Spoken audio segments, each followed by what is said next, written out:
We'll get you guys to sing in a cappella in a moment. We're here with the team behind Phantom Halo, and I'll let you guys introduce yourselves. Antonio, go first. Antonia Bogdanovich. I'm the writer-director. You're not sure? Sebastian Roche, I play Warren Emerson. Actor. Jordan Dunn, I play Little Larry. Actor. Luke Kleintank, I play Beckett Emerson, actor. That's awesome. Well, you guys had the screening last night. What did you guys feel about the reaction from the fans and the Q&A? Was there a question that you love to hear, like they really caught or figured out, maybe the Shakespeare element behind it, or something that just caught your eye with a good question? We'll start with you, Antonio. Good question. I can't remember the questions. I'm sorry. I was so, my expectations were like, I'm not going to expect either or, and the reaction from the audience was beyond my expectations. It's like a dream come true. It was like all this hard work. Okay, this is what it's for, the audience. I mean, I knew that, but after you work on a film for 2 years, so that's what I'm taking away from it. It was amazing. Yeah, I mean, it was my first time actually seeing the movie yesterday, because I couldn't be there for the first screening that we had. But I thought the reaction was wonderful, and I actually became a spectator.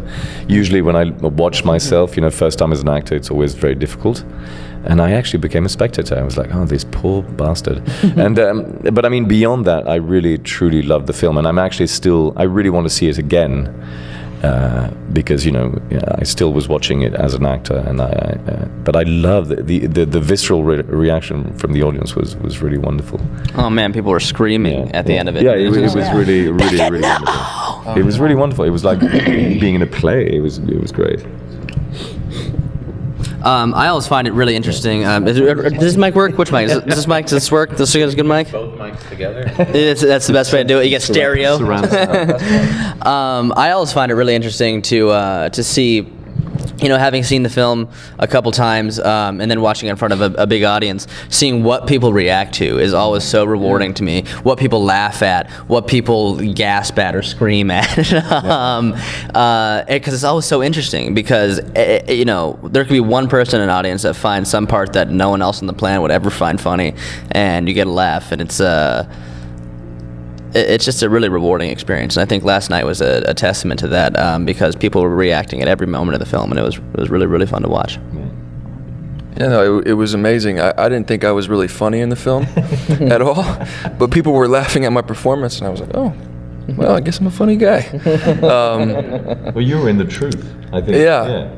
No, it was amazing. The reaction of the audience was way beyond my expectations. I've seen it. Well, now this will be twice, but this is the first time I've seen it in actual theater, and I really enjoyed it. Like Sebastian said, I became a spectator too as well, which is nice, which is really nice, because you separate yourself, even though you went through it, and I got to enjoy it, I got to watch it. It was nice. Let's play musical chairs with the mics together. Yeah. There you go. I was amazed at how witty and how kind of heady this film is. There's not only Shakespeare, but I love the fact that it's Samuel and Beckett. I love that type of, not sense of humor, but that just little touch. Can you talk about writing such interesting characters? Did it start with Warren's character, the character Warren, or? It started with the two brothers. I said I want to write, I've always wanted to write a film about two brothers. I think brothers, their relationships, whether they're strained or not, are fascinating. And I grew up with 3 sisters and a brother. So it started with the brothers, pickpocketing and street performing. That's the first thing I had, the first scene that I wrote. And then everything expanded from there. Where did the whole Phantom Halo element come from? Okay, well, I like superheroes,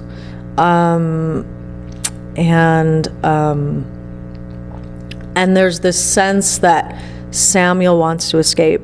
Okay, so but he can't. So he uses comic books as a way to escape to another place, and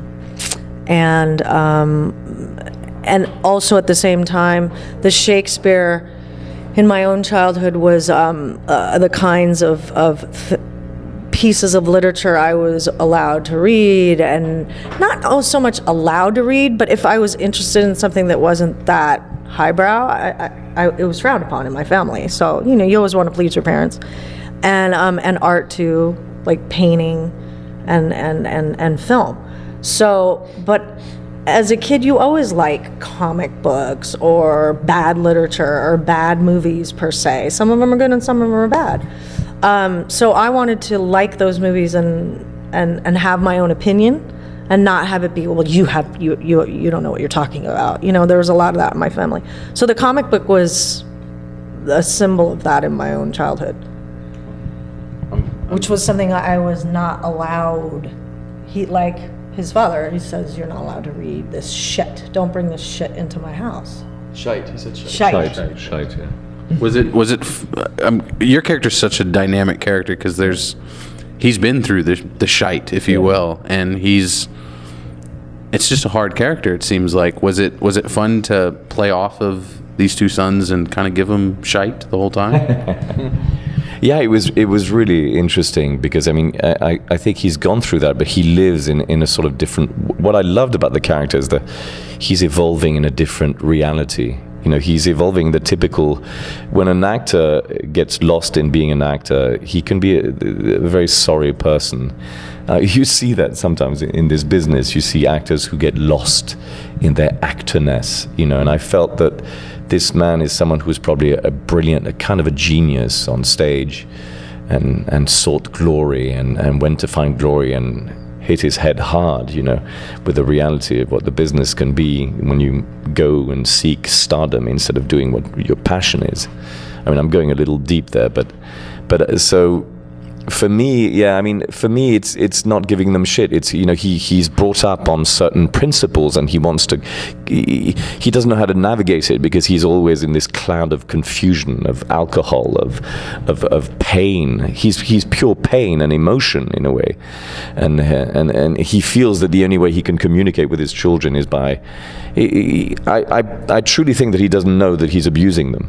I think he truly thinks that he's teaching them an important lesson, and that the money is a means to an end. That there is. I think every character has desire. What's really interesting, having seen the movie, is every character has this desire for a new life. In the form of Beckett, it's money will get them freedom. Samuel, it's the escapism through Phantom Halo. For me, also, it's maybe if I win, if I gamble and if I win, we'll get a better life. There is this sense that they've all been abandoned, by the mother figure too. That's a really that's a really important character in the story, is the absent mother. It's the same with little Larry. All these people are looking for something better for the so-called American dream, and they're such rich characters. The more I talk about it, actually, the more I discover. The more I see images of the film, and that's what I love. When I really love films, I continue seeing images of them afterwards. When I hate, when a movie doesn't do anything to me, I forget about it. I literally forget about it. But this movie really stays with you, I feel. And I'm diverging from the question, but. No, you're right. The little Larry, I think every character in the film comes from some sort of form of dysfunctional family. Yeah. I don't think a single character in the movie is brought up in a traditional home. Yeah. And that definitely adds to the everything that Sebastian's talking about. As everyone's desperately searching for something. What about the brother aspect? Since that is really the beginning of the story, what was it like for you two guys to? I know you guys have to create an interesting brother connection where you work off of each other, but you're working separate. It's an interesting dynamic that you guys have. Well, I come from a big family. I've got I'm one of 6. I've got 3 brothers, so for me it wasn't hard at all because I know that relationship. Yeah, at the same time, yeah, we're kind of separated, but I look after him. Emotionally, I don't, but I'm always thinking about him. And there's a scene in the film where he's waiting and his finger was cut, and I come to him and I say, what are you doing? You're gonna get an infection. And I'm talking to him and I'm kind of I'm saying to him, I'm sorry I wasn't there for you last night. And that moment for me was really strong for me and Samuel, because it showed that I am that big brother, and he didn't want to be the younger brother. And Sebastian had a really amazing point at the end of the film. We kind of switched roles. What is the line at the end of the film, Antonio, when he says we're escaping to another place? We're disappearing. We're disappearing to another place. We changed. He became the older brother. Yeah. So it was. I think the writing lent to it all, but it was an amazing experience. And for me, the brother aspect wasn't hard for me. And Thomas is a phenomenal actor. So it was great. Well, to kind of, I'm curious, this being a writing festival, can you talk about being able to showcase the film in a different way? It's not just a regular festival. This honors the writing, the aspect behind it. Can you talk about that a little bit? About the festival in particular and how it's a writers' festival. I think it's amazing that Barbara and her team, Barbara Morgan, have been able to build such a prestigious festival that is really about writing, because it all starts there. I mean, it's the backbone, it's the blueprint. So, and I never intended really I directed a lot of theater, but I never intended to be a director in film because of my father. I said, I can't do that. I'm always going to be compared to him. And I think at a certain point I said, I didn't care anymore. I was like, I can be whoever I want to be. I don't need to be, I'm not worried about that anymore. So, but I've been a writer for a long time in different forms. So, I mean, I came here a couple of years ago and I went to all the panels, and I learned so much more about writing from my peers that are not so much my peers, but people who have like come before me and have had tremendous success as writers. And so, the festival's amazing. To wrap it up, where can we find out more information about the movie and then about you guys individually? What do you mean by more information on the board?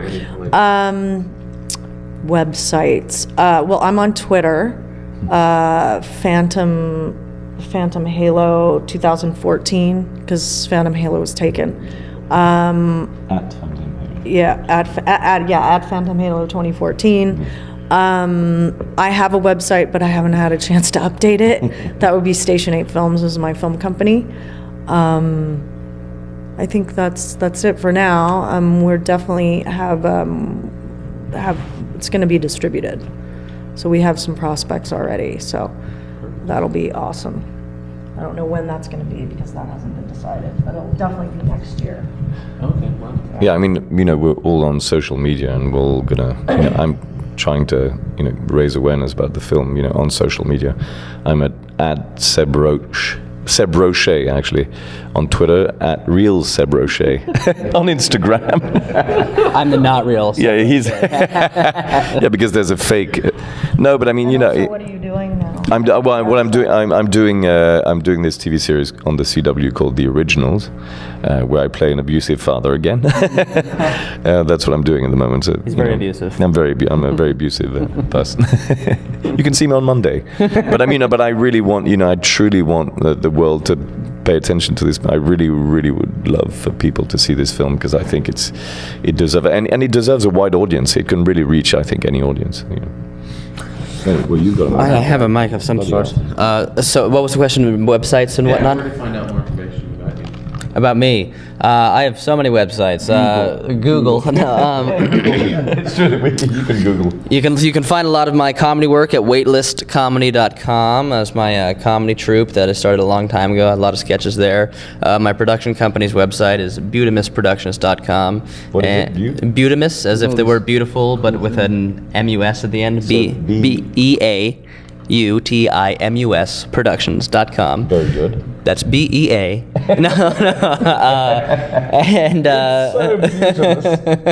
finally, my series just got picked up by Hulu. It's called Teenage Mountain Lion. So you go to hulu.com/Teenage Mountain Lion and check that out. It sounds a little. It's kind of a parody on an after-school special, though. It sounds like I play some sort of empowered mountain lion. Yeah. Also, just come hang out. My address is 2268 Alamo Pintado Avenue. I'm lonely, you know. Just, you know, whenever you want. All right. Seriously. You can find me on, I don't know, you can find me on Instagram, Twitter. Yeah. It's at Luke Kleintank. That's it. Simple as that. As far as what I'm doing, I got my own series just recently. It's called Man in the High Castle. It's based upon Philip K. Dick's book, Man in the High Castle, being done by Ridley Scott Free Productions for Amazon. So yeah, check it out. It'll be coming out January 15th.